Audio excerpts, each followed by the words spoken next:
Alors, Myriam, mon amie Myriam, pose deux questions. Elle voulait qu'on parle de la pureté et elle voulait que je dise un mot à propos de la souffrance et du rapport de Dieu à la souffrance. Alors, je pense que je vais tout de suite répondre à la souffrance. Dans la souffrance, vous avez deux choses. Vous avez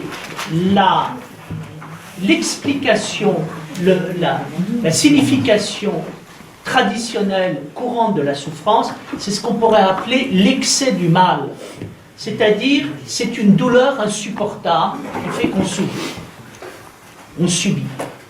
Mais l'expérience de la souffrance ne se limite pas simplement à la douleur excessive, la douleur extrême. Je crois qu'il y a trois mots qui caractérisent la souffrance et qui permettent de comprendre le sens de la souffrance. Le sens de la souffrance, c'est d'abord effectivement le fait d'avoir mal. Mais la souffrance, c'est aussi le fait de supporter et pas simplement de subir. Je supporte. Au XVIIe siècle, on disait « Madame, souffrez que je vous dise combien je vous aime ». Donc, supporter, c'est un choc. Voilà. Et puis, et quand on dit « ils ne peuvent pas souffrir de frères », alors ils peuvent se souffrir. C'est pas mal de se souffrir, c'est-à-dire on peut se supporter. Et puis, entre les deux, vous avez la patience, l'attente. Une lettre est en souffrance, ça veut dire elle n'est pas encore arrivée à destination et elle est entre son point de départ et son point d'arrivée et il faut attendre. Donc, alors, ça permet de montrer quoi? Je crois que la souffrance est liée à un parcours qui commence dans la sensibilité, j'ai mal, et j'ai mal, c'est pas mal. Parce que c'est un signal, une alerte, une ouverture de la sensibilité. C'est en ayant à mal à certaines choses que tout d'un coup on s'éveille. Ensuite, qu'est-ce qui se passe? On vit cette sensibilité. Et qu'est-ce qui se passe quand on vit cette sensibilité? On découvre une force inconnue qui nous permet de supporter.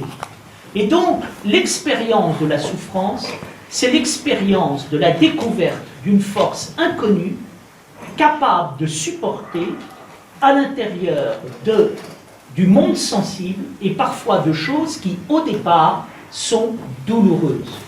Mais avoir mal, ça veut dire que quand j'ai affaire à une certaine bêtise, j'ai mal.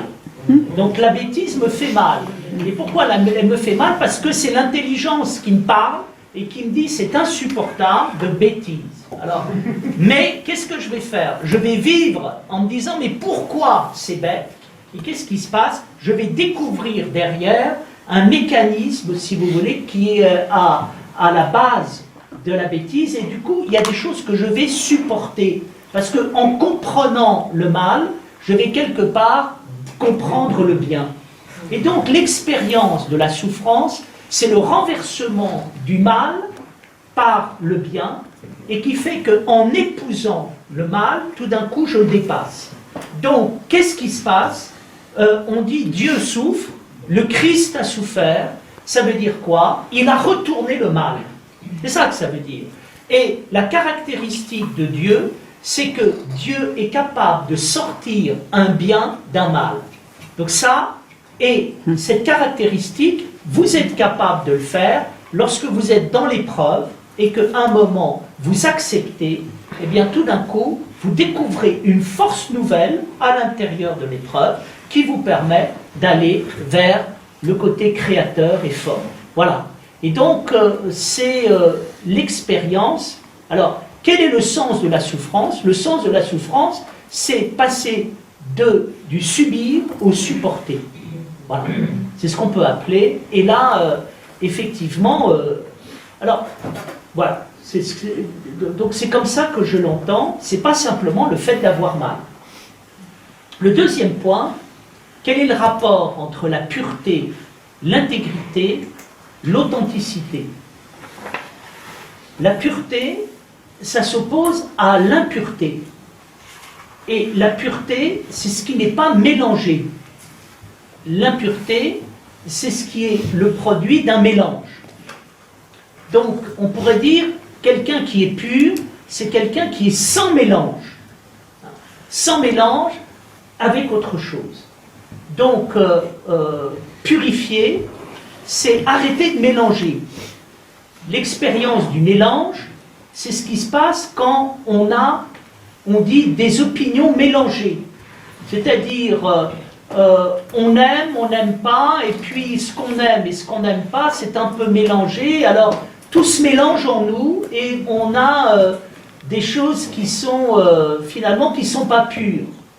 Je crois que la pureté correspond au fait d'être sans arrière-pensée. On est entier. Quand on aime, on aime. On n'a pas des sentiments partagés. On a des vrais sentiments. Donc la pureté permet d'arriver à l'authenticité.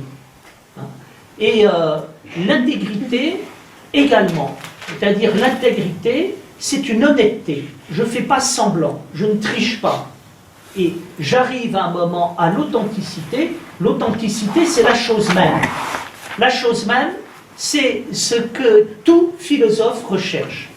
Tout philosophe va rechercher l'être même, et l'être sans mélange, l'être entier.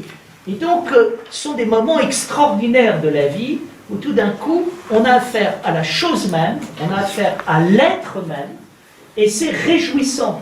C'est réjouissant.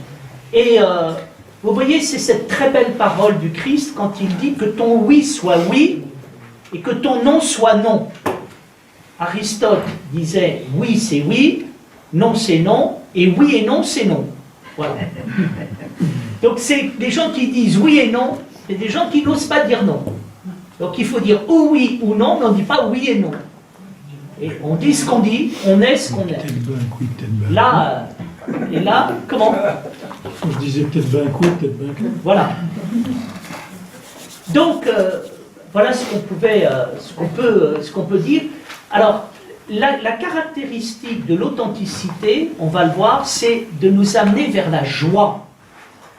Je faisais une conférence à Lille jeudi soir, et dans cette conférence sur la joie, j'ai expliqué que la joie, c'est ce qui se passe quand le simple fait de vivre nous contente, nous nourrit. J'ai dit, je fais la distinction entre le plaisir et la joie. J'ai un plaisir avec telle partie de mon corps, j'ai de la joie avec toute ma vie. Et la joie est liée à la joie de vivre.